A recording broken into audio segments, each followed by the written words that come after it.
सभी को मेरा अभिनंदन, चंदन वंदन। यहाँ उपस्थित इस सभागार में जितने भी अतिथिगण हैं, इस फेसबुक से जुड़े, बीजेपी फॉर बिहार के पेज से जुड़े जितने भी व्यूअर्स हैं, उनका भी अभिनंदन है। और यहाँ बैठे हमारे माननीय बड़े भाई रामसूरत राय जी, भूमि एवं राजस्व विभाग के बिहार सरकार के मंत्री, और भैया के आज का विषय है जन सरोकार। हमारी दाहिनी तरफ हमारे बड़े भाई नारायण प्रसाद जी, बिहार सरकार के मंत्री पर्यटन विभाग के, और इनका विषय है बिहार में पर्यटन का नया दौर। जैसा हम हर रोज बताते हैं, ये अनवरत सेवा के जो 20 वर्ष प्रधानमंत्री जी के पूरे हुए हैं, उनके जन्मदिन के बाद से ये सेवा और समर्पण का अभियान चल रहा है। और इस अभियान में प्रतिदिन ई सेमिनार आयोजित होता है, जिसमें हमारे माननीय अपने विषयों पर, उनकी योजनाओं पर आप सबके बीच में अपना वक्तव्य रखते हैं।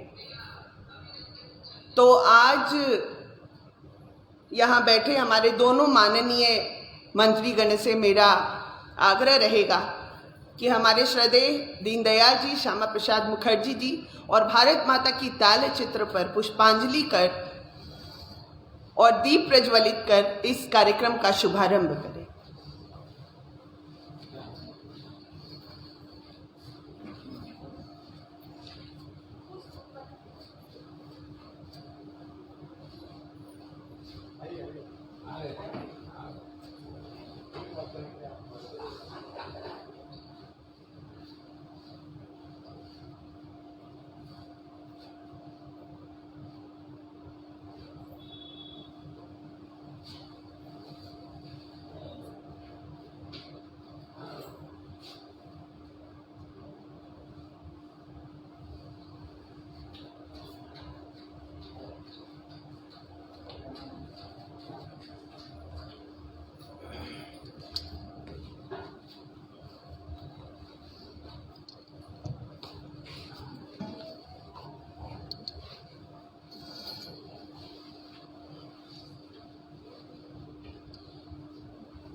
अब महिला मोर्चा की नीलांजना जी से आग्रह रहेगा कि वो आए और हमारे माननीय मंत्री रामसूरत राय जी का स्वागत करें।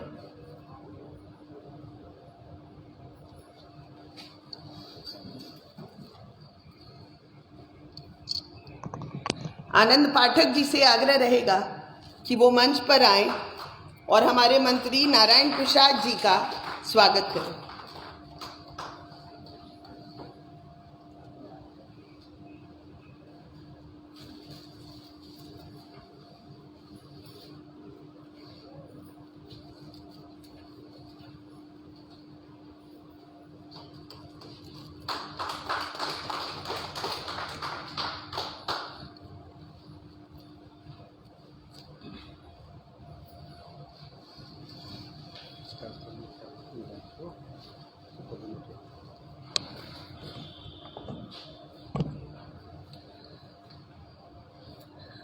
अब हमारे माननीय मंत्री भूमि एवं राजस्व विभाग, यहाँ अभी हम बात भी कर रहे थे और हम भैया से भी बात कर रहे थे कि बिहार में ज़मीनों की स्थिति ऐसी है कि अधिकतर लोगों को किसी न किसी तरह की परेशानी होती है। तो भैया ने एक बहुत अच्छी योजनाएं अपनी बनाई है डिपार्टमेंट की, और माननीय मंत्री जी से आग्रह रहेगा कि जन सरोकार पर अपना वक्तव्य, मार्गदर्शन हमें दें। इसी से बोल रहे थे क्या?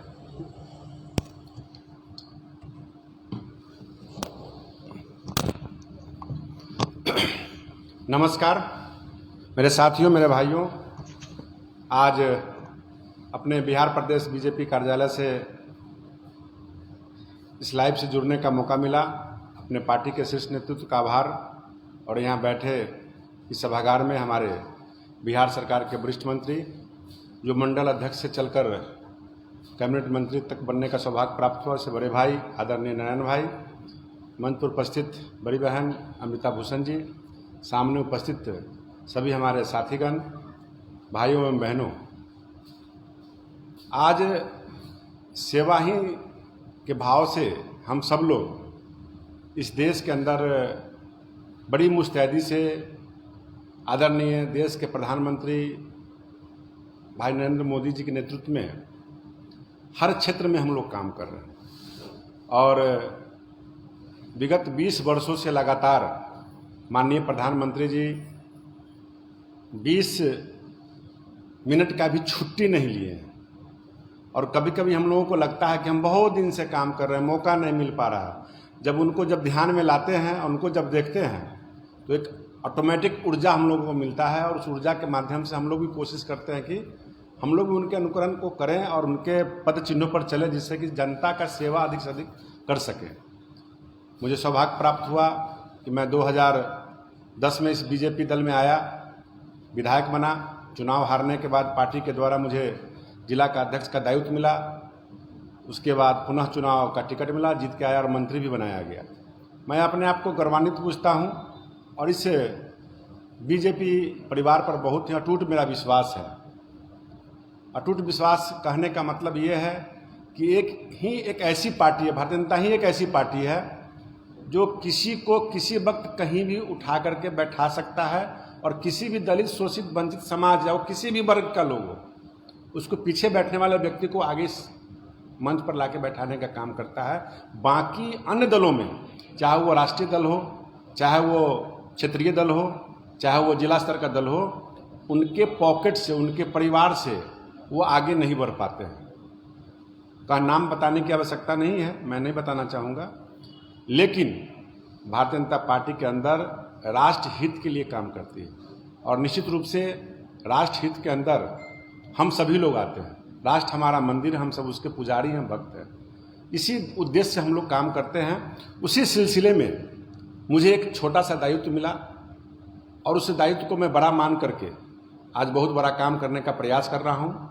मैं अपने श्रद्धेय अटल बिहारी वाजपेयी जी, श्रद्धेय श्यामा प्रसाद मुखर्जी जी, पंडित दीनदयाल जी और हमारे माननीय देश के प्रधानमंत्री यशस्वी, जो वर्तमान इस देश के अंदर 24 घंटा में 16 घंटा काम करते हैं, 17 घंटा काम करते हैं, 18 घंटा काम करते हैं, उनको देख करके मैं भी अनुकरण करता हूँ। उसी राह पर चलने का प्रयास कर रहा हूँ कि मैं भी जन सेवा कैसे अधिक से अधिक कर पाऊँगा, क्योंकि 24 घंटा ही सबों को टाइम मिला है। मैनेजमेंट कैसे करना है, इस चीज़ को समझना पड़ेगा। मैं अपने तमाम युवा साथियों से भी अपील करना चाहूँगा, तमाम अपने किसान मजदूर भाइयों से भी अपील करना चाहूँगा कि भगवान ने किसी छोटे किसी बड़े के लिए ऐसा कोई टाइम नहीं बनाया जो कि 1 सेकंड 1 मिनट भी एक्स्ट्रा हो। सबों के लिए 24 घंटा ही समय दिन और रात का मिला के बना है। उसी 24 घंटा में कोई देश का प्रधानमंत्री बनता है, कोई राष्ट्रपति बनता है, देश का कोई बड़ा पायलट बनता है, कोई इंजीनियर बनता है, कोई डॉक्टर बनता है, कोई खेत में मजदूरी करता है। तो आपको तय करना है कि हमको किस मंजिल को पाना है। इसलिए ये मत सोचना है कि वो व्यक्ति पार्टी में बहुत काम कर रहा था, बहुत दिनों से छूट गया। ये देखना है, कुछ लोग शिकायत करने मेरे पास आते हैं कि मंत्री जी ये काम ये लोग ऐसे कहते हैं। हम क्या, पहले आप अपने गिरेबान में झांक के देखिए कि आप में कमी कहाँ पर है, आप क्यों नहीं बन पाए, क्यों नहीं बनाए गए, क्यों नहीं आप फर्स्ट डिवीज़न से पास कर रहे हैं। इस कमजोरी को झांकिएगा। जब इस कमजोरी को पहचान लीजिएगा तो आप स्वतः बड़े आदमी बन जाइएगा। तो मैं इन उपदेशों पर नहीं जाना चाहूँगा। मुझे जो बहन ने दायित्व दिया है, हमारे विभाग का नाम ही है राजस्व, यानी टैक्स कलेक्शन करना और भूमि सुधार। भूमि में क्या सुधार हो सकता है, और भूमि एक ऐसा चीज़ है, मेरे पिताजी बोला करते थे, जिसके पास ज़मीन नहीं है वो कुछ नहीं है, और ज़मीन ही आधार है।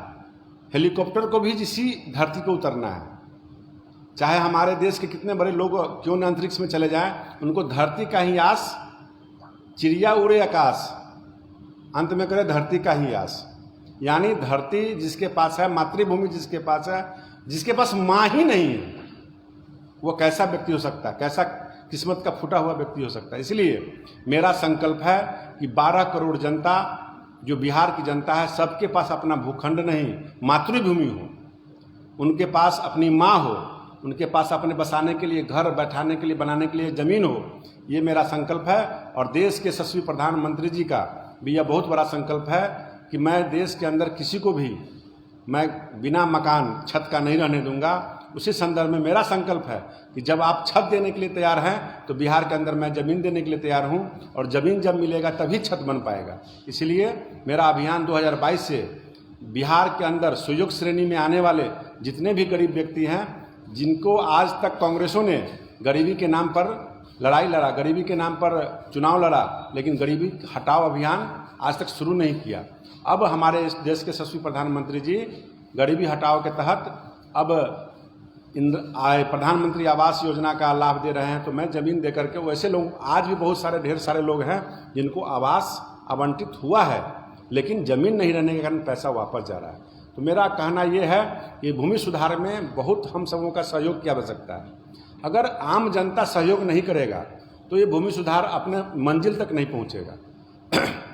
जो भूमिहीन हैं उनको भूमि देना है, जो 1 डिसमिल के मालिक हैं उनके साथ भी परेशानी है, जो 100 डिसमिल के मालिक हैं उनको भी परेशानी है, जो इस देश और राज्य के अंदर ज़मींदार हैं उनको भी परेशानी है।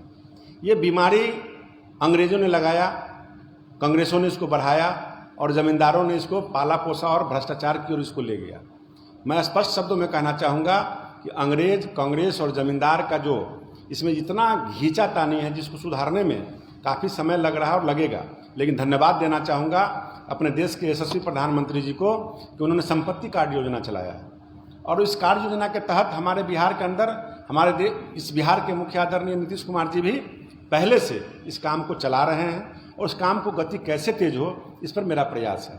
उस गति तेज होने में सबसे पहला काम हमने शुरू किया कि एरियल सर्वे पूरे बिहार के अंदर कंप्लीट हो चुका है। एरियल सर्वे के बाद अब हमारा फिजिकल सर्वे चल रहा है, यानी फिजिकल सर्वे 20 जिलों में हमारा यह काम चालू है, और 20 जिलों के अंदर लगभग 40 रेवेन्यू विलेज में हमारा खतियान हम वितरण करने की स्थिति में आ गए हैं। यानी खतियान उसके बेटा पोता जिसके नाम से भी बना करके देना है, और उनके सहमति से वो खतियान बन रहा है। वो खतियान अब आने वाले बच्चों को मिलेगा, उनके नाम से होगा, यानी वो निश्चित रूप से 50 से 100 वर्ष तक वो व्यक्ति सेफ हो जाएगा, कोई विवाद उसमें नहीं रहेगा। और 38 जिलों में ये सर्वे का काम होना है, लेकिन 20 जिला में मेरा काम चालू है, और इस 2022 के अन्य जिलों में भी 4-5 जिलों में मेरा काम फर्स्ट फेज़ का काम शुरू हो जाएगा, जिससे कि लोगों को काफ़ी समय कम रहते हुए, और ये जितने भी काम हो रहे हैं वो डिजिटल हो रहे हैं। डिजिटल होने से ये लाभ होगा कि आप लंदन, अमेरिका, फ्रांस, जर्मनी, विदेश के किसी भी कोने में रहेंगे आप, तो आप अपने ज़मीन का निगरानी वहाँ से कर सकते हैं। आप अपने कागज़ को देख सकते हैं, ऑनलाइन रसीद कटवा सकते हैं, मोटेशन करवा सकते हैं, आप LPC ले सकते हैं, और ऑनलाइन नापी भी करवा सकते हैं। ये सारी व्यवस्थाएं मैं कर रहा हूँ, जिसके तहत आपको सुविधा होगा। निश्चित रूप से इसमें मोटेशन के कारण लोगों में काफ़ी एक भ्रांत फैला हुआ है कि मोटेशन में परेशानी हो रही है, समय लगता है, साल 2 साल लगता है। तो मैं पहले कह देना चाहता हूँ कि पहले हमारे यहाँ DCLR का ऑनलाइन कोर्ट नहीं था। तो जब DCLR का ऑनलाइन कोर्ट नहीं था तो DCLR के यहाँ क्या होता था कि DCLR के कोर्ट में जब हम अपील मोटेशन जमाबंदी खारिज करने के लिए या कायम करने के लिए करते थे, तो साल 2 साल तक वो फाइल ऑर्डर पे रखा हुआ है, और क्या है तब सुनवाई हो गया, ऑर्डर पे रखा हुआ है, यानी पुलिंदा मोटा सा हो गया, काम नहीं हो रहा है। तो हमने उसको तय किया कि 30 दिनों के अंदर आपको निपटारा करना होगा, येस या नो, और 2 बार से ज़्यादा सुनवाई आपको नहीं करना है। ये हमारा विगत 2 महीना पहले चालू हुआ है, और इसका गति अब तेज हो गया है। और इससे कि आप बहुत सारे लोग मेरे पास पैरवी करने के लिए आते हैं, सर मेरा DCLR निष्पादन नहीं कर रहा है, मुझको खारिज ही कर दे कि मैं ADM के सक्षम न्यायालय में जाऊंगा, ADM के बाद मैं DM के पास जाऊंगा, DM के पास कमिश्नर के पास जाऊंगा, BLT में जाऊंगा, तब मैं कहीं और जाऊंगा। यानी कुछ ऐसे भी लोग हैं जो डिग्री नहीं हो, डिसीजन नहीं हो, उसके लिए भी जाके चढ़ावा चढ़ाते हैं और उसको रोके रहते हैं। रोकने के कारण जो जेन्युइन व्यक्ति है वो सफ़र करता है, उसकी आयु समाप्त हो जाती है, और वो 20 साल, 25 साल, 30 साल तक आदमी थक हार जाता है, और वो अपने ज़मीन से निराश होकर के हाथ धो के बैठ जाता है और कहता है कि मुझे न्याय नहीं मिल रहा है। लेकिन ये देश, ये राज्य नरेंद्र मोदी जी और भारतीय जनता पार्टी के नेतृत्व में चल रहा है, NDA के नेतृत्व में चल रहा है। आपको न्याय मिला है, मिलेगा, मैं विश्वास दिलाता हूँ। और DCLR का कोर्ट ऑनलाइन होने से आपको ये सारे लाभ मिलेंगे।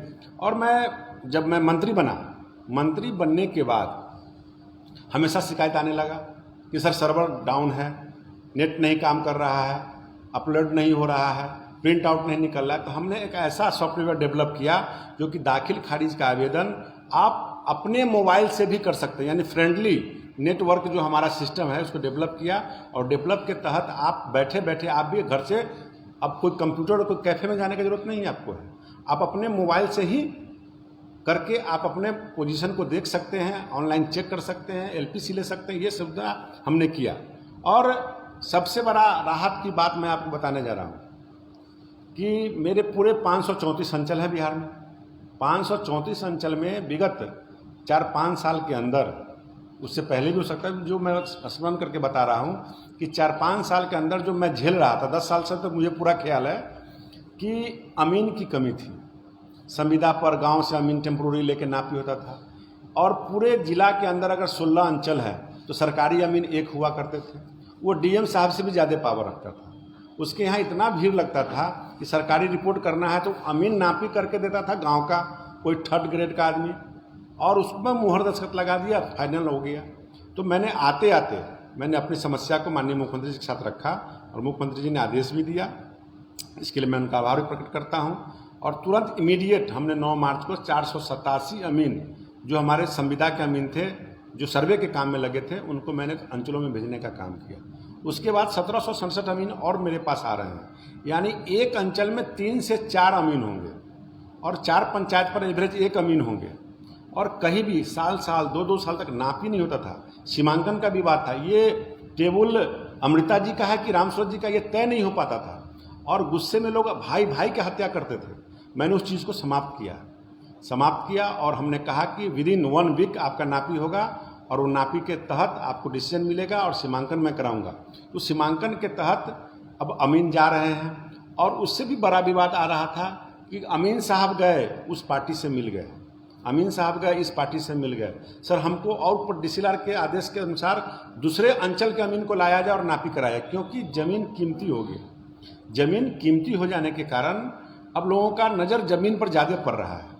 करोड़ रुपए कट्ठा का ज़मीन है, 5 करोड़ रुपए कट्ठा का ज़मीन है, और 1 इंच 2 इंच का फर्क पड़ता है तो लाखों करोड़ों में फर्क पड़ता है।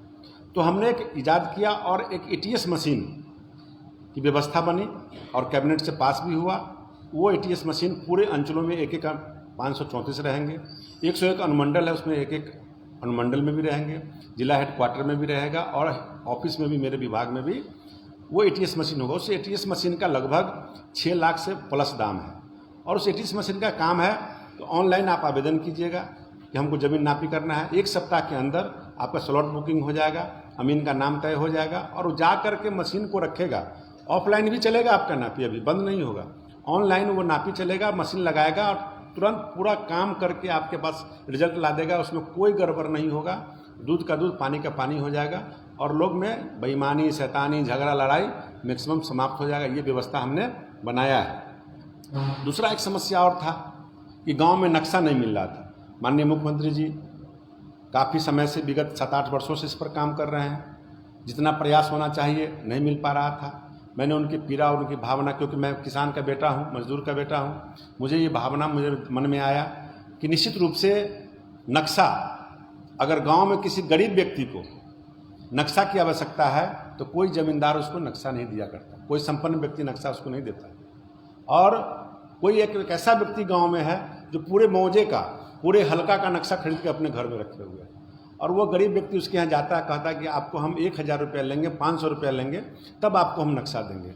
अगर एक दिन का 500 रुपया फीस है और 2 दिन नापी में लगता है तो उसको गरीब को 1000 रुपया लगता है, और वो नक्शा लेके जाता है, और कल होकर अमीन साहब नहीं आते हैं तो फिर नक्शा का पैसा लग गया उसको, अमीन साहब डेट फेल कर दिए।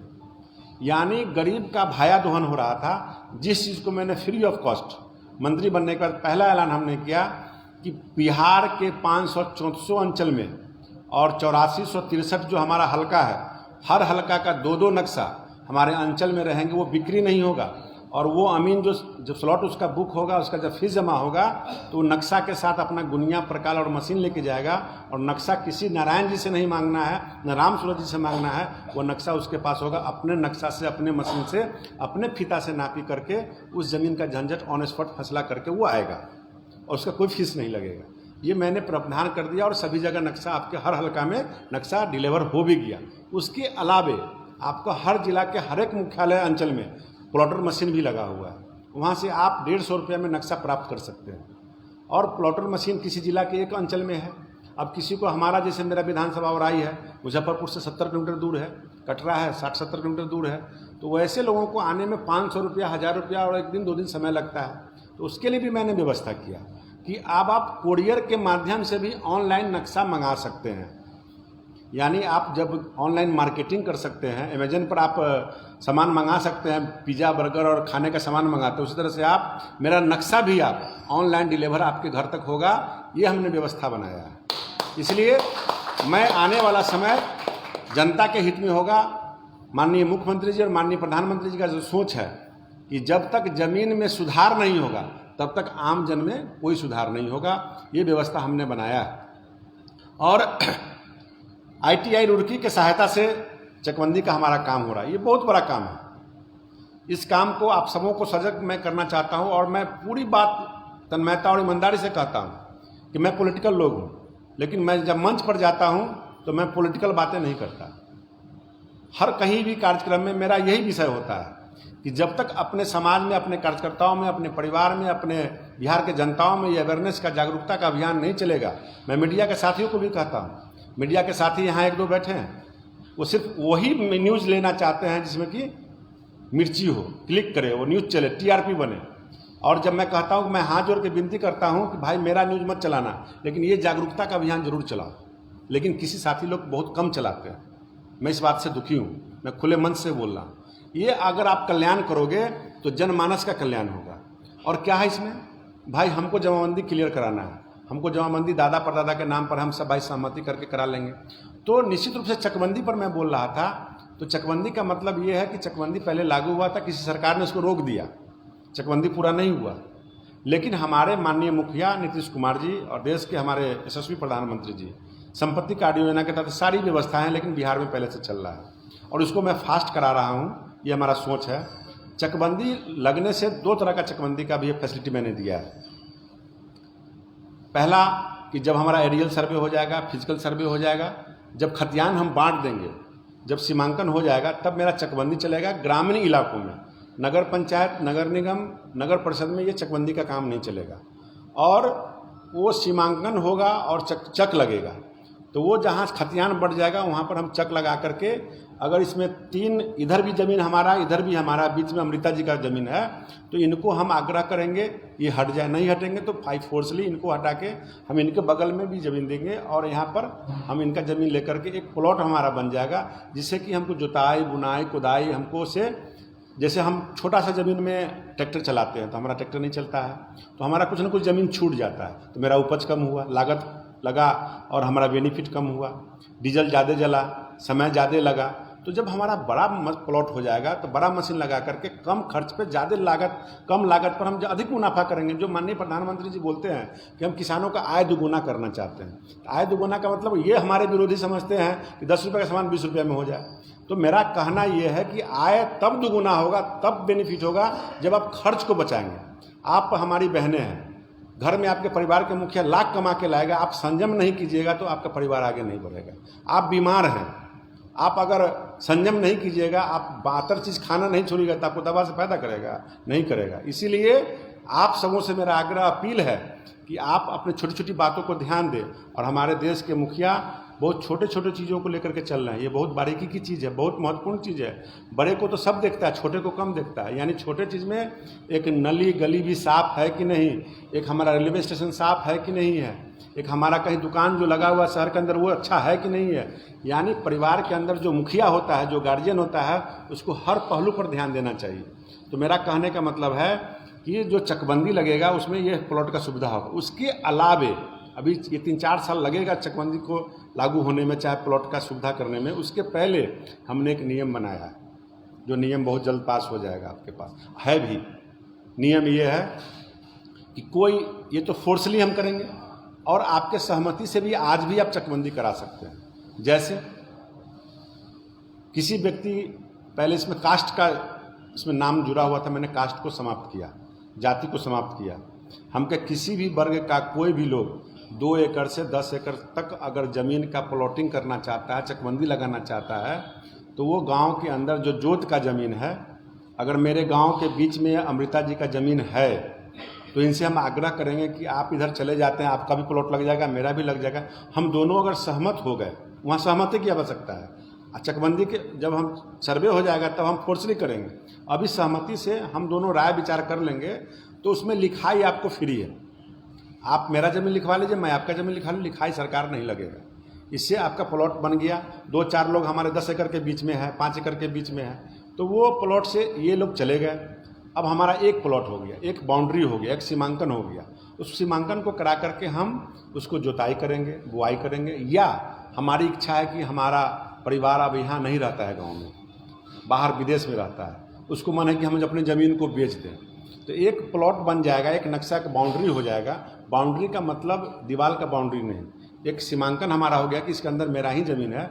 और सारे एक पोर्टल का जिहाद मैं लॉन्च करूँगा। उस पोर्टल पे आप उसको चढ़ा देते हैं कि अमृता भूषण जी का ये 10 एकड़ का प्लॉट है, ये खाता, ये खिसरा, ये रकबा है, ये अंचल है, ये हल्का है, ये रेवेन्यू थाना नंबर है, ये ज़मीन को मैं किराए पर लगाना चाहती हूँ प्रति वर्ष 5,000 रुपये प्रति एकड़, या हम इसको सेल करना चाहते हैं 5 लाख रुपये प्रति कट्ठा। वो आप डालिएगा। और जो लोग परचेजर होंगे, जो इंडस्ट्री लगाने वाले होंगे, जो स्कूल खोलने वाले होंगे, जो गोदाम बनाने वाले लोग होंगे, बीच में से बिचौलिया गायब होगा और डायरेक्ट अमृता जी से बात करेगा और वो फ़ोन इनके पास आएगा, वो कांटेक्ट करेगा कि मैं आपका ज़मीन यहाँ पर है, बेचेंगे क्या, या अपनी राजी सहमति से उस पर पोर्टल पर डालेंगे और बात करेंगे। उसका लाभ डायरेक्ट किसान को मिलेगा।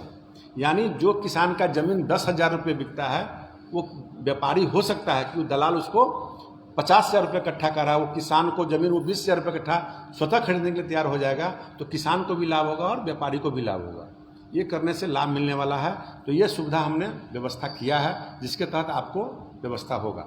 और ये देश के अंदर 125वां रैंक बिहार को मिला है डिजिटल के काम के अनुसार।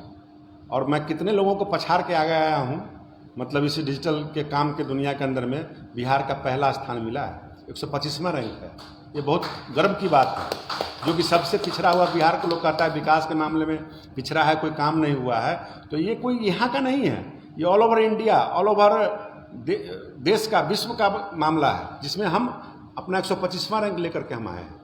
ये बिहार का रुड़की के हमारे जो वहाँ के जो इंजीनियर्स आए और जिनके द्वारा काम कराया गया और हमारे डिपार्टमेंट के लोगों को सराहा गया और थैंक्स दिया गया। हमने विधानसभा में भी कहा था और आपको भी आज मैं इस लाइव के माध्यम से कह रहा हूँ कि बहुत आगे हम गए हैं और हम 1, 2, 3 में आने वाले हैं। अब हमने इतना काम किया 10 महीने के अंदर में, इस बार का रैंक हमारा और बढ़ेगा।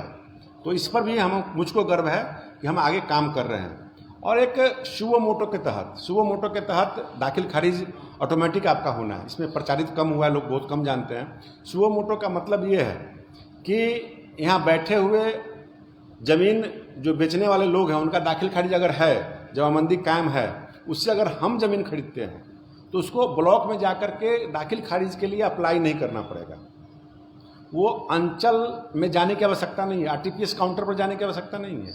वो रजिस्ट्री आपको यही देखना है कि भाई आपका जमाबंदी है कि नहीं है, दाखिल खारिज है कि नहीं है, आपका रसीद कट रहा है कि नहीं, ऑनलाइन चढ़ा हुआ है, चेक कर लीजिए। चेक करके ज़मीन का दाम तय किए, रजिस्ट्री ऑफिस में का एक फॉर्म आएगा, उस फॉर्म में जाके आपको फिलअप करना है और वो कातिब से फिलअप करवा लीजिए आप। अगर आप पढ़े लिखे नहीं हैं तब उसको बोलिए कि हमको डायरेक्ट ऐसा व्यवस्था कीजिए कि मेरा जमाबंदी कायम है, तब हम ज़मीन लिखा रहे हैं, इसलिए मेरा ये हो जाना चाहिए। तो वो कातिब भर के देगा और वो वहीं से सीओ के डोंगल में चला जाएगा। सीओ के डोंगल में आपका अप्लाई हो गया दाखिल खारिज के लिए, क्योंकि आपका ऑलरेडी जमाबंदी वाले से खरीद रहे हैं, आपका पोजीशन है, दखल कब्जा है, दाखिल खारिज है, ऑनलाइन, तब तो आपकी ज़मीन खरीद रहे हैं। तो आपका भी ऑनलाइन वहाँ चला जाएगा और वो डोंगल सीओ से फिर कर्मचारी के डोंगल में जाएगा और टाइम जो टेकिंग आपका 35 दिन का अंदर है, उसके तहत आपका दाखिल खारिज ऑनलाइन मोटेशन ऑटोमेटिक होना तय है। और अभी तक जो कर्मचारी और सीओ जो डरता नहीं है, क्योंकि इसमें कोई प्रावधान सजा का नहीं है कि हम अगर नहीं किए, पहले ये अप्लाई किए, इनका दाखिल खारिज नहीं किए, ये कर दिए, इनका बाद में हो गया। अब हम ये नियम भी तय करने जा रहे हैं कि पहले अप्लाई अगर ये फर्स्ट व्यक्ति के साथ, इनका क्यों नहीं तुम किए, इनका रिजेक्ट हुआ तो किस कारण से हुआ, तुमको कारण बताना पड़ेगा और इस पर सज़ा भी तय करेंगे। वो कर्मचारी का हाथ भी बांधेंगे और उस पर कार्रवाई भी करेंगे। ऐसा नियम बना के हम व्यवस्था करने जा रहे हैं। ये कहने का व्यवस्था मैंने बताया आपको। और अभी जो हमारा ऑनलाइन जो डॉक्यूमेंट्स चढ़ा है उसमें बहुत सारी त्रुटियां पाई जा रही हैं। जिसको परिमार्जन पोर्टल के तहत हम सुधार करने के लिए अप्लाई करते हैं। अप्लाई करने के बाद परिमार्जन का समय सीमा तय है, 50 रुपये का फीस लगता है, वो भी मैं फ्री कर दूंगा। और मैंने डाटा ऑपरेटर की कमी थी, हमारे पास डाटा ऑपरेटर सिर्फ अंचल में ही थे। अभी इमीडिएट आज से 1 सप्ताह पहले पिछले सोमवार को हमने ये डाटा एंट्री ऑपरेटर 534 ज्ञान भवन में हमने आयोजित करके उन्मुखीकरण कार्यक्रम चलवा के हमने बहाल किया है और सभी अंचलों में वो लड़के चले गए हैं। उनको हमने काम दिया है कि आपको जाने के बाद जो भी परिमार्जन का काम है उसको शुद्ध करना है और ऑटोमेटिक हर पन्ने खतियान खाता वही को उलीट करके देखना है कि अमृता भूषण जी का खेसरा नंबर 500 है और ऑनलाइन 499 चढ़ गया है। अगर वो त्रुटि है, सही है, तो उसको तुरंत सही कर देना है कि अमृता जी को परेशान नहीं होना पड़े और उनको अंचल का चक्कर नहीं लगाना पड़े। ये 534 डाटा ऑपरेटर गए हैं, नमूना के तौर पर मैं भेजा हूँ। इसके अलावे अभी और 2323 लोग अभी और जाने वाले हैं और मेरे पूरे अंचलों में 534 अंचलों में मॉडर्न अभिलेखागार बनने जा रहा है और टोटल डिजिटल डॉक्यूमेंटेशन का काम जो होगा वो सॉफ्टवेयर और ये हार्डवेयर के तहत अच्छे अलमीरे खरीद के मैं दे रहा हूँ। उसमें सारा डॉक्यूमेंट्स, पूरा खाता, वही खतियान जो पुराना रिकॉर्ड है वो भी मेरा रहेगा और नया भी रहेगा। दोनों को एक साथ रखेंगे और वहाँ पर भी हमारे डाटा ऑपरेटर जाएंगे, अधिकारी बैठेंगे उसमें। वो काम आपका बहुत जल्द होने वाला है, जिसके तहत 441 अंचलों में मेरा बनके तैयार हो चुका है और उसका बहुत जल्द माननीय मुख्यमंत्री जी उद्घाटन भी करने वाले हैं। और उसमें हमारे अच्छे एकदम मॉडर्न एक सिस्टमेटिक मैं उसको डेवलप किया हूँ। उसके अलावे एक बहुत खुशी की बात है, अपने न्यायालय के, सुप्रीम कोर्ट के अपने जजेस को, चीफ जजेस को मैं आभार प्रकट करना चाहता हूँ, अपने विभाग के सभी पदाधिकारियों को जो ने हिम्मत नहीं छोड़ा। माननीय मुख्यमंत्री जी 2007-8 में BLDR एक एक्ट लाए थे। उस एक्ट के तहत DCLR के यहाँ बहुत सारे काम आपका निष्पादन हुआ करता था। 3-4 साल यह काम चला। उस एक्ट के तहत DCLR के पास जब हम लोग गए, उसका लाभ हमने भी लिया और उस लाभ के तहत अभी जब विधानसभा में हंगामा हुआ था तो मैंने बड़े मज़े से दिखाया था कि मेरा बंटवारा 2012 में हो चुका है। उसी BLDR के एक्ट के तहत मेरा बंटवारा हुआ था DCLR के कोर्ट में और वो बाज़ाब्ते रजिस्ट्री की तरह बंटवारा हुआ था और मुझे 1 रुपया भी नहीं लगा था। सिर्फ कोर्ट फी और वकील के फी के अलावा मुझे कोई पैसा नहीं लगा था। और वो प्रॉपर्टी मेरे पिताजी अपने जीवन में, अपने जीते जिंदगी वो 12 हिस्सों में बांट के गए, बेटा, भतीजा और अपने बहुओं को बांट के गए और उसके आधार पे हम लोग आज कायम हैं। पूरी प्रॉपर्टी के आधार पे हम लोग आज बैठ करके शांति से जीवन व्यतीत कर रहे हैं। अगर वो बंटवारा हम लोग नहीं किए रहते तो आपस में ही लड़ाई होता। उस तहत वो उसमें कहने का उद्देश्य हमारा ये है कि उस समय कुछ भू माफियाओं ने कोर्ट में जाकर के इस एक्ट को चैलेंज किया और रोक दिया और हाई कोर्ट ने रोक लगाया। रोक के आधार के बाद हमारी सरकार, हमारे मुख्यमंत्री जी नहीं माने, हमारे एडवोकेट जनरल इसके खिलाफ सुप्रीम कोर्ट गए और सुप्रीम कोर्ट जाने के बाद हमको इस एक्ट के तहत संशोधन मिला। संशोधन के तहत यह एक्ट चालू हो गया। जैसे अभी हम लोग कोई भी काम में कहते थे कि निजी ज़मीन पर दखल दहानी दिलाना मेरा काम नहीं है, आज भी नहीं है, लेकिन अब DCLR के तहत बहुत सारे ऐसे नियम आ गए हैं जिसका अभी हम ओरिएंटेशन करने वाले हैं। 5 तारीख को DCLR को, पूरे बिहार के DCLR को बुला रहे हैं। 101 अनुमंडल है, मेरे सभी 101 पदाधिकारी आएंगे।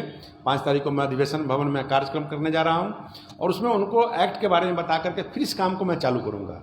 जैसे आपको सीमांकन कराना है, सीमांकन का विवाद है, म्यूटेशन का विवाद है, आपके आपसी बंटवारा का विवाद है, उसमें आपको कोई खतियान में प्रॉब्लम है, कोई नक्शा में प्रॉब्लम है, यानी छोटा छोटा जो समस्या ज़मीन के अंदर है, यानी शरीर के अंदर जैसे सर्दी, खांसी, बुखार, इस टाइप का जो बीमारी है, इसको मैं तुरंत हाथों हाथ छुड़ाऊंगा।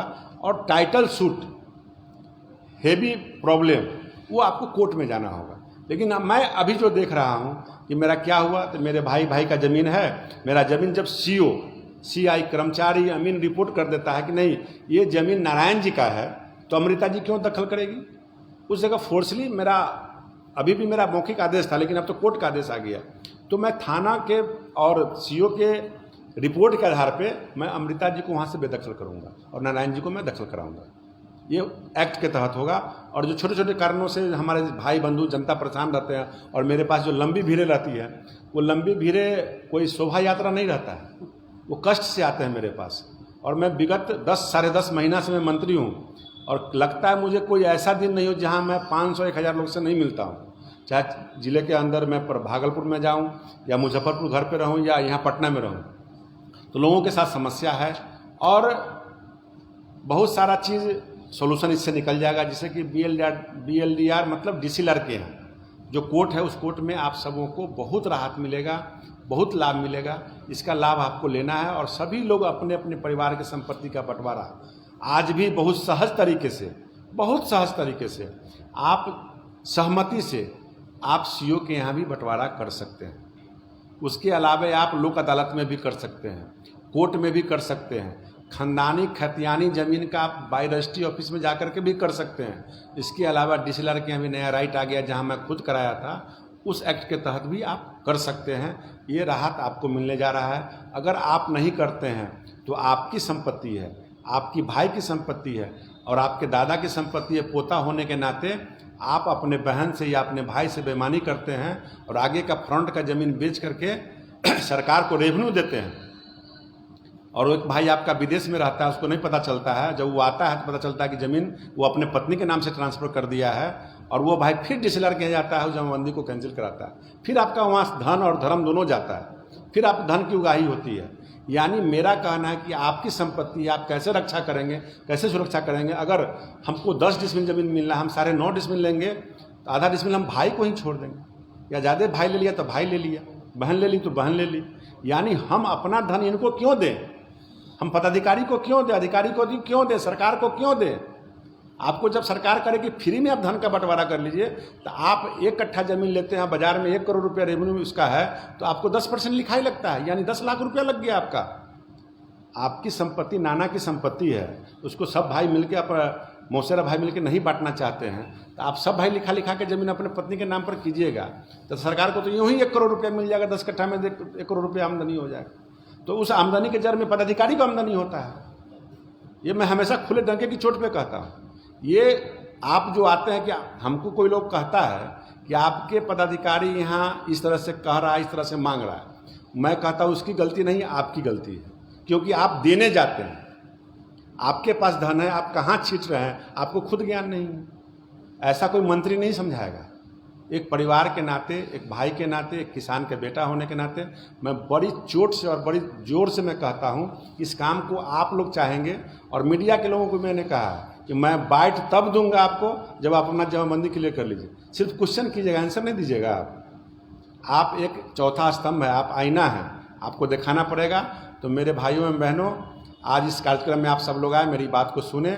उसके अलावा जो मैंने कहा उसमें जो बात मुझे आपको अच्छा लगा उसको अमल कीजिएगा, और एक दिन न एक दिन आप जाके कहिएगा कि मैं आपकी बात को सुना था, उसका अमल किया, मुझको फ़ायदा हुआ, मुझे अच्छा लगेगा। और निश्चित रूप से अब ADM का कोर्ट भी ऑनलाइन नहीं है, मैं अब करने जा रहा हूँ। उसका भी कोर्ट ADM का भी ऑनलाइन करेंगे। ADM के यहाँ भी फाइल का अंबार लगा हुआ है, बहुत जल्द अगले महीने से मैं उसका भी सुचारू रूप से कराने जा रहा हूँ। सैरातों की बंदोबस्ती, पहले इसके आड़ में बहुत बड़ा खेल होता था। मैंने जब देखा सरकार का सैरात 1 करोड़ का है और वो 10 लाख का असूली सरकार के खजाने में आ रहा, 90 लाख का असूली कहीं और जा रहा है, तो हमने कहा किसी भी तरह उसका ऑनलाइन डाक होगा, मीटिंग होगा, अखबार के माध्यम से होगा, टीवी के माध्यम से होगा, चैनल के माध्यम से, सोशल मीडिया के माध्यम से होगा। और किसी भी पोखर को, किसी भी सैरात को बेचना है तो सिस्टमेटिक ला करके जो मीटिंग करेगा। अब होता क्या है कि अगर मेरा घर बोचहा में है, हम बोचहा में मजबूत लोग हैं, जो मीटिंग में बैठने वाला लोग है, उसको पहले ही समझा देते तुमको नहीं बैठना है, तुमको नहीं आना है, तुम क्या चाहते हो, तुम 10,000 रुपये जमा किया, 11,000 हमसे ले लो, तुम वहाँ मत जाना। मैंने ऐसा प्रावधान किया हूँ और करूँगा, करने वाला भी हूँ और भी कर दिया हूँ कि ऑनलाइन बॉम्बे का लोग भी बीट गिरा सकता है। अगर गरहा का कोई आदमी बॉम्बे रहता होगा, उसको मानो कि पोखर हमको लेना है 1 लाख में, तो वो वहाँ से बीटिंग करेगा, पैसा डालेगा, मार्जिन मनी देगा, उसके नाम से पोखर अलॉट हो जाएगा, वहाँ के लोकल दलाल का कुछ नहीं चलेगा। इस तरह का सिस्टम मैं डेवलप कर रहा हूँ। अब सरकारी वसूली नहीं चलेगा, ऑनलाइन बीटिंग होगा, टेंडर होगा, जिसको मिलेगा वो लेगा। मजबूरी में कोई बीट नहीं होगा, कोई टेंडर नहीं होगा, तो मजबूरी में 1% विभाग वसूली करेंगे, 99% नहीं करना है। 100% मैंने मना कर दिया है। और सबसे बड़ा एक खुशखबरी आपको देने जा रहा हूँ, आज सब कुछ प्रक्रिया पूरा हो गया है। मेरे पूरे बिहार के 500-400 अंचल में सर्किल इंस्पेक्टर नहीं था, सभी खाली हो गए थे। और माननीय मुख्यमंत्री जी और मेरे प्रयास से अभी 566, उसको सीआई को अब हम लोगों ने प्रमोट किया है। अब उसको हम लोग आरओ नाम रखें, रेवेन्यू अफसर, राजस्व अधिकारी। बीपीएससी कंप्लीट करके मेरे विभाग में 566 पास करके बच्चे आ गए हैं। और 566 में कल तक हमारे यहाँ 500 लोगों का काउंसलिंग हो चुका है। एक सप्ताह के अंदर उनको मैं ज्वाइनिंग करने जा रहा हूँ। ज्वाइनिंग करा के गया और पटना में उनका मैं ट्रेनिंग करूँगा और अगले महीने नवंबर में अंचलों में उनकी नियुक्ति हो जाएगी। और नियुक्ति जब होगी तो यानी एक अंचल में 2 अधिकारी हमारे होंगे। राजस्व अधिकारी जो सीआई हुए वो भी उतना ही पावर है जितना सीओ का है, और सीओ की भी गाड़ी और व्यवस्था अलग रहेगा। और राजस्व अधिकारी को भी मैं गाड़ी देने जा रहा हूँ, क्योंकि मैंने माननीय मुख्यमंत्री से कहा कि सर एक ही सीओ को आपदा में भी जाना है, लॉ एंड ऑर्डर में भी जाना है, एग्जामिनेशन में भी जाना है। तो माननीय मुख्यमंत्री जी ने इस बात को स्वीकार किया और कहा कि आप इमीडिएट उसको एग्जामिनेशन से आउट करो और आप उससे काम लो, और रेवेन्यू अधिकारी जो आएंगे उनको गाड़ी दो, गाड़ी देने के बाद उनको फील्ड में दौड़ाओ। तो अब जो डोंगल उनको देंगे, उस डोंगल से जैसे जातीय आवासीय आय प्रमाण पत्र के लिए हम लोग भीड़ लगाते हैं, भीड़ लगने के कारण काफ़ी समय सफ़र कर जाता है और बहुत सारे बच्चों का सर्विस में वो सर्टिफिकेट नहीं मिलने के कारण वो सफ़र भी कर जाता है। तो ऐसे डोंगल एक्स्ट्रा दे करके मैं आपको सीआई के मार्फत यानी आरओ के मार्फत इमीडिएट आपका जातीय आवासीय प्रमाण पत्र बन जाएगा और परेशानी नहीं होगी। और राजस्व अधिकारी रेवेन्यू का भी काम करेंगे, आम जनता का भी काम करेंगे, फील्ड का विजिट भी करेंगे, यानी काम फास्ट होगा। ये हमको आज सफलता मिला है, इसलिए मैं आपको बता दिया हूँ। और आने वाले कर्मचारी भी हमारे यहाँ कमी है, पूरे 8500 कर्मचारी की आवश्यकता मुझको है। मेरे पास मात्र 1500 कुछ कर्मचारी है मात्र, यानी एक कर्मचारी के भरोसे 5 हल्का है, 5 ग्राम पंचायत है। इसके कारण हम काफ़ी सफ़र कर रहे हैं, लेकिन 4453 कर्मचारी का सिलेक्शन हो गया है और वो बहुत जल्द 1 महीना के अंदर अंदर हमारे पास आ जाएंगे, जिनका ट्रेनिंग करा करके और मैं उनको सब जगह 1 से 1.5-2 पंचायत पड़ेगा उनको मैं दूंगा, इससे भी राहत मिलेगा। लेकिन सबसे बड़ा बदनामी के जड़ में इसी कर्मचारी का कारण हम लोग बदनाम होते हैं। इस कर्मचारी को बहुत बड़ा चेंजिंग हम लोग करने जा रहे हैं, जो मेरे पाइपलाइन में है वो भी मैं बताना चाहता हूँ। कर्मचारी का कैडर जिला स्तर का होता है और ये बहाली स्टेट कैडर से होता है, बिहार स्टाफ सिलेक्शन कमेटी के द्वारा होता है। इनको ग्रामीण राजस्व अधिकारी, विलेज रेवेन्यू अफसर बना करके इनको स्टेट लेवल का हम पदाधिकारी बनाएंगे और बना करके इनका बदली अब मैं मुजफ्फरपुर जिला में ज्वाइन करता, मुजफ्फरपुर जिला में ही मर जाता है, रिटायर कर जाता है, वैसा मैं अब नहीं होने दूंगा। मैं किशनगंज वाले को उठाऊंगा तो गया भेजूंगा, गया वाले को नरकटिया, नरकटिया वाले को किशनगंज। ये कर्मचारी का बदली नहीं होता, जिस कारण से कर्मचारी एक एक घर के एक एक ईंट का वो कहानी जानता है कि अमृता जी यहाँ नहीं रहती, इनका ज़मीन यहाँ पर है, इनका पर्चा फाड़ देंगे तो इनका ज़मीन हो जाएगा और वो भू माफिया आएगा तो इनको पर्ची काट देंगे, इनको 10 लाख रुपया दे देंगे, फिर इस पर दखल कर लेंगे। आज के दिन में खुले शब्दों में मैं कह रहा हूँ कि ज़मीन के साथ छेड़छाड़ और ज़मीन के साथ अपहरण का काम किया जा रहा है। वो गांव के अंदर जो अटर्नी बैठे हुए, जिनको अटर्नी का कोई राइट नहीं है, वो सहयोग देने के बहाने कर्मचारी को भी पता नहीं चलता है और वो जाकर पन्ना फाड़ लेता है और उस पर नाम जोड़ देता है, लक्ष्मण शाह को लक्ष्मण राय बना देता है। पिता का नाम सेम है तो शाह को राय बना दिया, 4 कट्ठा ज़मीन को 2 एकड़ 4 कट्ठा बना दिया और वो सरकार की ज़मीन को हड़प लेता है। वैसे मेरा ऐलान है, जब तक मैं इस पद पर हूँ, बिहार के किसी भी कोने में किसी भी तरह का कोई सरकारी ज़मीन हो, चाहे किसी का ज़मीन कोई हड़प नहीं सकता है। और सीमांचल इलाकों में मैंने ऐलान भी किया है कि सरकार की ज़मीन को कैसे लोग हड़प करके किसान का ज़मीन बनाते हैं और किसान से किसी बड़े व्यापारी को देते हैं, और बड़े व्यापारी जब वहाँ बैठ जाते हैं तो बड़े बड़े वहाँ रोजगार और मनी लॉन्ड्रिंग का काम करते हैं, विदेश से लोग आकर के वहाँ पर अपना काम करते हैं। ये मेरे जीते ज़िंदगी और मेरे मंत्री रहते हुए बिहार के अंदर ऐसा नहीं होगा। आप सब लोग हमारी बातों को सुने, काफ़ी समय हो चुका है, आगे भी मेरा कार्यक्रम है। बहुत बहुत धन्यवाद, नमस्कार। धन्यवाद भैया। इसका मतलब है कि अब बिहार में हम लोगों की ज़मीन सुरक्षित है रामसूरत भैया के नेतृत्व में। अब हमारे माननीय नारायण प्रसाद जी पर्यटन विभाग के मंत्री हैं और बिहार में पर्यटन का नया दौर चल रहा है। हमको याद है कि जब हम लोग छोटे होते थे, हम लोग को वैशाली ले गया था घुमाने के लिए, तो इतना वैशाली का नाम हम लोग सुने थे किताबों में कि हम लोग को जाने से बड़ा, बस उसमें गए थे, बड़ा लेट में पहुँचे, कैसे कैसे करके वैशाली पहुँचे, खराब रोड। अब जाके हम लोग देखे कि कहाँ क्या है, तो बोले कि यही तो है। तो हम लोग को लगा कि ये देखने हम लोग वहाँ से आए, मतलब ना कोई व्यवस्था ना कोई लोग। तो ये एक नया दौर है बिहार में पर्यटन का, और उसके कर्ता धर्ता उसका नेतृत्व हमारे माननीय मंत्री जी कर रहे हैं, तो वो इस पर अपना मार्गदर्शन देंगे।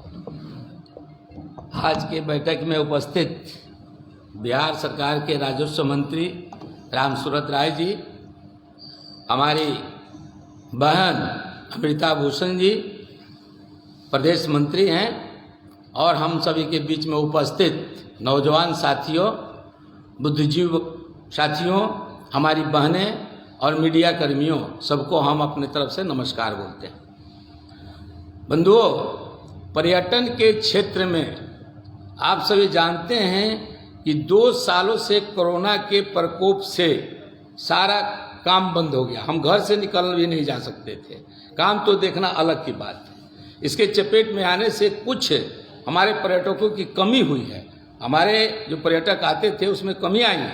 इस चीज़ को हम लोगों ने महसूस किया।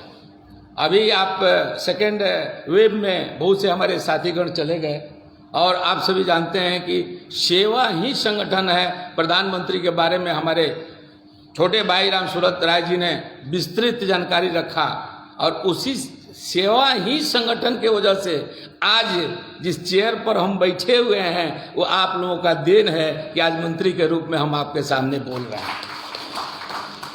तो हमारे प्रधानमंत्री के बारे में इन्होंने विस्तृत जानकारी दिया, इन्हीं से हम लोग सीख लिए हैं। जब हम लोग भारतीय जनता पार्टी में जब आए शुरू में, तो हम लोगों को लगा कि भाई ये पार्टी भारतवर्ष के लिए बहुत ही जरूरी है। इसलिए कांग्रेस के उस शासन था, हमारे पिताजी की हत्या हो गई थी 71 में, उस समय मैट्रिक में हम थे क्रिस्त राजा हाई स्कूल में। और उस दर्द को आप समझिए, एक छोटा बच्चा जो 18 वर्ष का होगा और उसकी पिता की मृत्यु होती है तो गांव के लोग कैसे व्यवहार करते हैं। अपने संबंधियों भी लालच के बस में छोड़ने का काम नहीं किया, उनका भी हमेशा ध्यान रहा। तो हम लोगों ने विचार जब किया, अपने नौजवान साथियों से बैठक किया, तो लोगों ने कहा कि भारतीय जनता पार्टी ही इस देश में ऐसी पार्टी है जिसके में आप जाइए और मिलकर सहयोग करिए, लोगों का काम करिए, मदद करिए। आपको निश्चित है कि एक दिन जो ऐसी पार्टी जहां तक आप जाना चाहिएगा अपने परिश्रम से वहां तक पहुंचाने का काम करिए। भाइयों, हमारे मंत्री जी ने कहा है, कहीं झूठ नहीं है। पहले राजस्व और जमीन की बात इन्होंने किया। हमारे पिताजी भी छोटा बड़ा जमींदार थे। जब हम आए, पिताजी की मृत्यु से हम जब संभले और जब खेतों पर गए, तो आप मान ले कम्युनिस्ट पार्टी वगैरह वगैरह लोग बड़े बड़े किसानों के पास नहीं जाते थे, छोटे छोटे किसानों के पास दखली और कब्जा करने की काम कोशिश करते थे। उस समय हम लोग प्रशासन के पास जाते थे, कोई सुनता नहीं था। थाने पर जाने के बाद थानेदार कहता था कि हम क्या जानते हैं कि आप जमींदार हैं, बताइए कि हम लोग क्या करें कि जमींदार आप समझिएगा। तो चावल दिया है, जाइए, पानी का यथी आता था मशीन, उस समय 600 रुपये में मिलता था, खरीद कर लाइए। इस सब चीज़ों से टॉर्चर हुए हम लोग काफ़ी, और तब हमने निर्णय किया भारतीय जनता पार्टी में हमको रहकर काम करना होगा, और इसी पार्टी के माध्यम से जनता को जागृत करना होगा और उनका हक हकूक की लड़ाई लड़नी होगी। तो यहाँ आज करते हुए सेवा ही संगठन के माध्यम से हम आपके यहाँ पर्यटन विभाग में मंत्री बनाए गए हैं। जब से हम मंत्री बनाए, हम किसान लोग हमेशा ही चिंता करते हैं कि जिस तरह किसान चिंता करता है कि हमारा अगला फसल कौन होगा, कौन फसल हम बोएं जिससे हमको लाभ मिलेगा। उस समय की स्टोरी बहुत लंबी है, मैं उस चीज़ को नहीं लाना चाहता हूँ। हमने बहुत गौर से रामसूरत भाई का बात को सुना है, उससे हम भी पीड़ित रहे।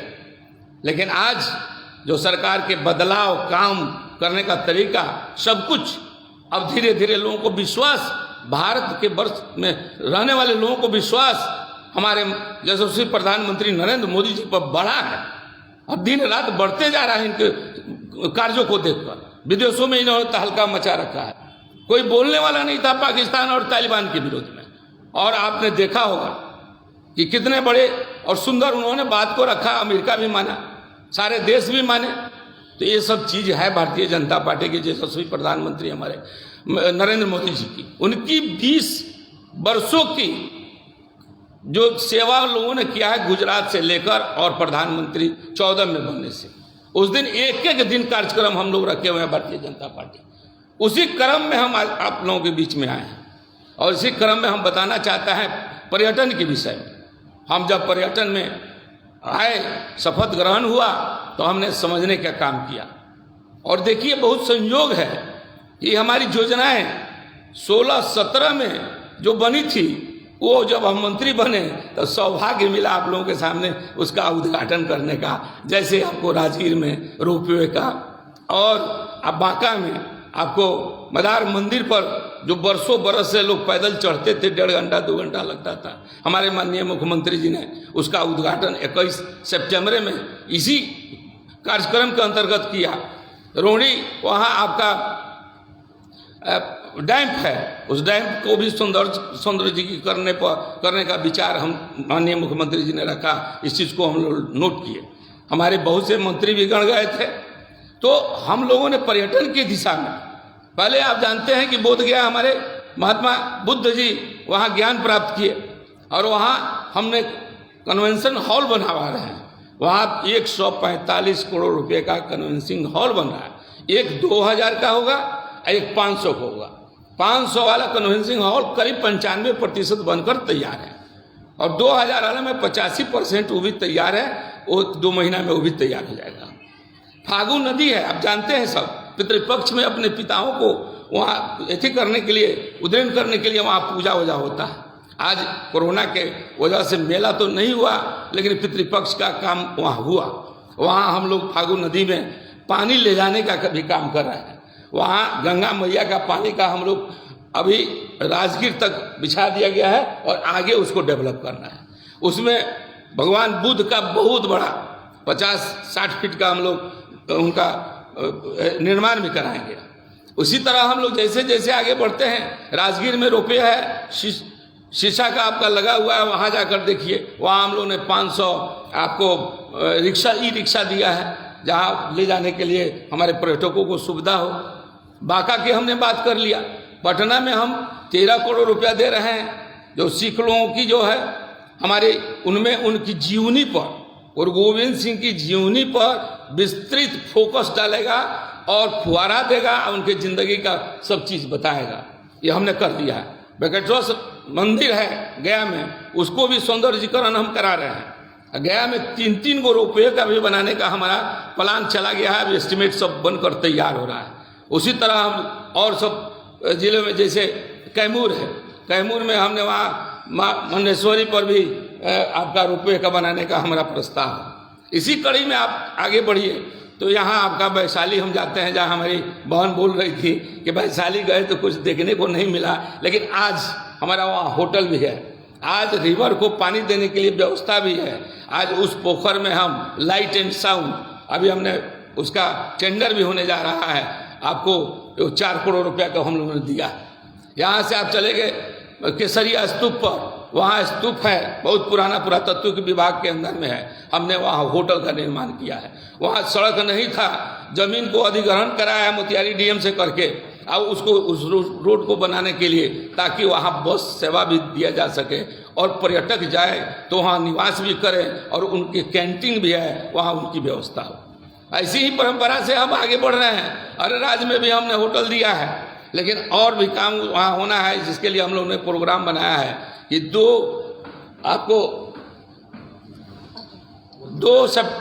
अक्टूबर से हम लोग निकल रहे हैं।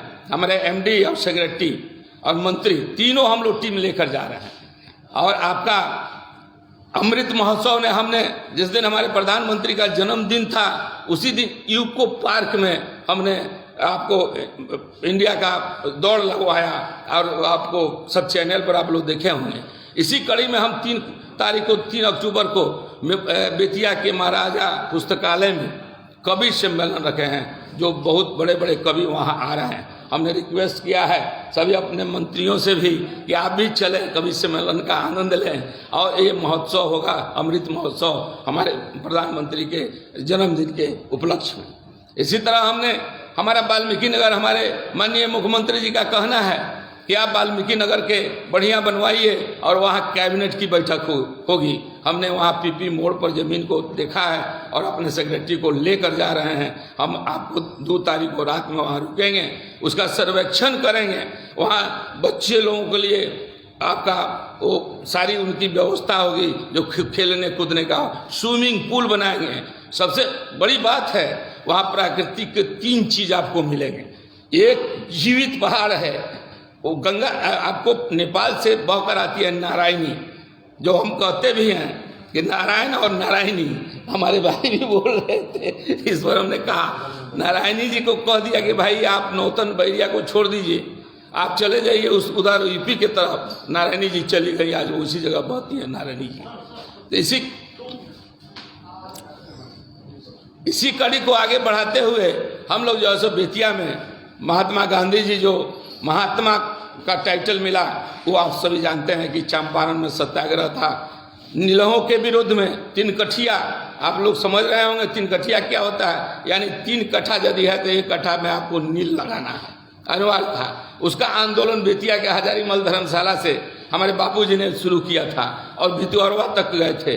वहाँ चरखा चलाकर उन्होंने कपड़ा वस्त्र भी तैयार किया था। इस कार्यक्रम में हम लोग आपको गांधी उद्योग से कपड़ा भी खरीदने के लिए प्रस्ताव को रखे हुए हैं। हमारे सभी मंत्रीगण जो भी कार्य करता है उस दिन निश्चित खादी भंडार से अपना कुछ न कुछ चीज़ें खरीदेंगे। ऐसी हमारी अपनी सोच है। इसको आगे बढ़ाते हुए हम चाहते हैं कि प्रत्येक जिला में स्वयं जाएं, जहाँ से भी आवेदन आए हैं उस चीज़ का निरीक्षण करें और वहाँ जाकर जिसकी ज़रूरत है पर्यटन विभाग से उसको कराने के लिए काम हमको आगे बढ़ाना है।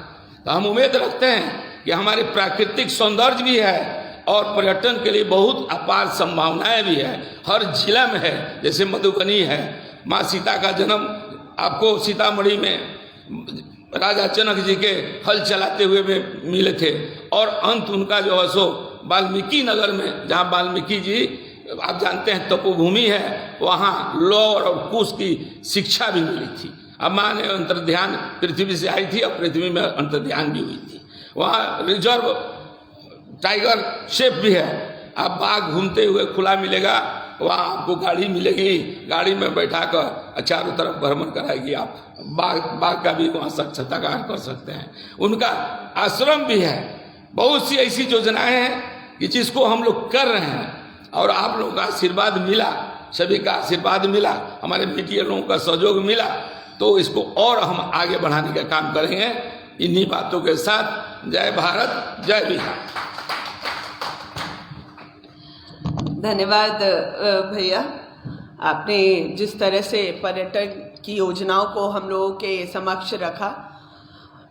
हम लोग जब भी भैया बात कर रहे थे केसरिया, बोध गया और वैशाली और ये इन सब जगहों की, तो भैया को मालूम है हम लोग यहाँ पे एक स्पोर्ट्स कार रैली होता है। तो वर्षों से ये 20 सूत्री कार्यक्रम चल रहा था। जब ये प्लान हो रहा था कि बुद्धा सर्किट करेंगे और पूरे बिहार में वो रैली हर इन केसरिया और वैशाली सबको जो भी बुद्ध से जुड़ा हुआ सर्किट है उसको घूम कर आएगी और पटना आएगी।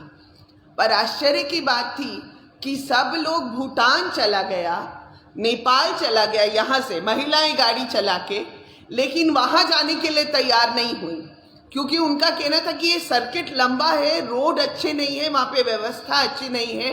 तो अब हमको लगता है कि भैया के नेतृत्व में बहुत जल्दी ये सब कुछ सुसज्जित हो जाएगा और उसके बाद हम लोग बुद्धा सर्किट कर पाएंगे शायद। तो यहाँ पर तुफैल कादरी जी अल्पसंख्यक मोर्चा के अध्यक्ष बैठे हैं, उनसे आग्रह रहेगा कि वो धन्यवाद ज्ञापन करें।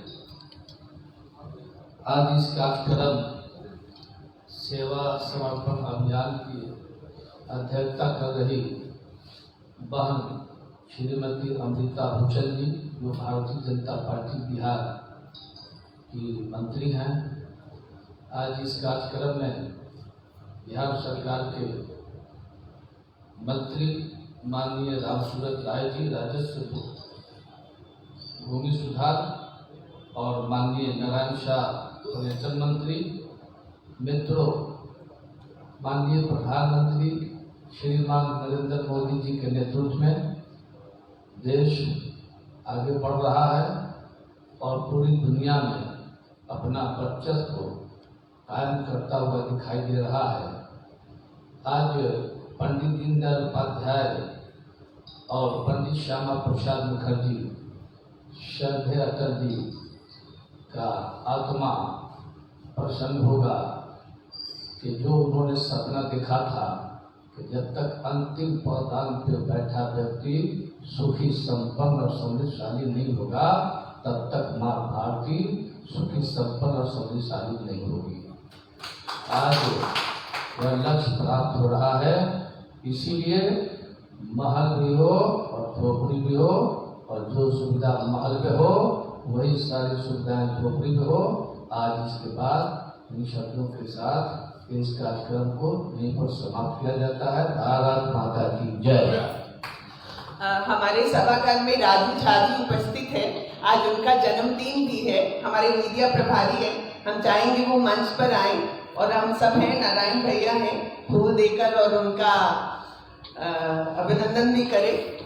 भगवान उनको दीर्घायु बनाए, स्वस्थ रहे। ठाकुर जी को बुलाया और पूरी टीम से आग्रह है वो आए, ग्रुप फोटो के लिए। चलिए जन्मदिन की बहुत शुभकामनाएं राजू जी। बहुत बहुत चलिए आपको जन्मदिन है तो कम से कम सभी को धन्यवाद। एक ग्रुप फोटो आप ही दे दे राजीव भाई। रंजीत भैया आप भी आइए ना, प्लीज। आइए। आइए बहुत बहुत धन्यवाद चंचल जी। आइए आप आ जाइए। आप भी आ जाइए। आप